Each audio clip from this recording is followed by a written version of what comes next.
Hi అండి. చపాతీ పైకి curry చేస్తున్నానండి. చపాతీ అయినా బాగుంటుంది, రైస్ అయినా బాగుంటుంది. నైట్ నానబెట్టుకొని కాబూలి శనగలు, రాజ్మా 2 విజిల్ వచ్చే వరకు కుక్కర్లో వేసి స్టవ్ మీద పెట్టుకోవాలి. చాలా బాగుంటుంది. తర్వాత బీనీసు, క్యారెట్, ఆలు, మీల్ మేకరు, జీలకర్ర, సోంపు, పచ్చిమిర్చి, అల్లం తురిమేసుకున్నాను. 2 టమాటాలు సన్నంగా తరిగేసుకొని, రాళ్ళుప్పు కొద్దిగా, పసుపు కొద్దిగా, అట్లానే మనకి పాలమీగడ ఓ స్పూన్ వరకు వేసుకొని 3 విజిల్ వచ్చే వరకు కుక్ చేసుకోవాలి. మిక్సీ గిన్నెలో ఆవాలు, పచ్చి కొబ్బరి, 2 వెల్లుల్లి రెబ్బలు, కరివేపాకు, కొత్తిమీర, కాస్త పెరిగేసి మెత్తగా పేస్ట్ చేసుకోవాలి. తర్వాత కుక్కర్ కింద దించేసుకొని ఆ మిక్సీ పట్టుకున్న పేస్ట్ అంతా కూడా వేసి చక్కగా కలుపుకొని, మనకి చపాతీ అయితే చాలా బాగుంటుందండి. రైస్లోకైనా బాగుంటుంది, కానీ చపాతీ పైకే నేను చేశాను.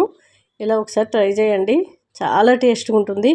మనం ఆవాలు కింద దించినాక ఆ పేస్ట్ వేసిన వల్ల మనకి చాలా కమ్మటి వాసన, చాలా బాగుంది. హాయ్ అండి. Excellent hair growth oil, shampoo powder, సున్నిపిండి అండి. ఇప్పుడైతే నేను షాంపూ పౌడర్ గురించి చెప్తాను. చీకకాయ, కుంకుడుకాయ, ఉసిరిపప్పు, మెంతులు అండి కలిసి పౌడర్ చేయబడుతుంది. ఇది 1/2 కిలో ప్యాకింగు.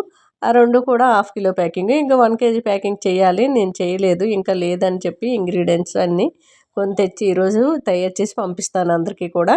అంతేకాదండి, మనం హెయిర్ ఆయిల్లో ఏమేమి వేసామనేది ఆ బాటిల్కి స్టిక్కర్ మీద నీట్గా రాసి ఉంటుంది. ఎలా వాడాలో కూడా రాసి ఉంటుంది. షాంపూ పౌడర్ ఎలా వాడాలనేది చాలామందికి అర్థం కాదు.